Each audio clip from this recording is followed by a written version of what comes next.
Hello everyone. Today we talk about how to fix the app of HTTP custom. We will go to settings, then we click on apps. After that you will search the app HTTP custom and you will click. Then you will on for stop. After that you will go to storage.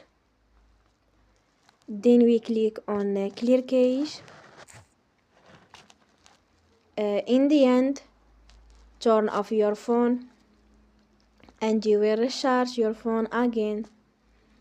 Don't forget to support us by like and subscribe. See you next time and thank you for watching.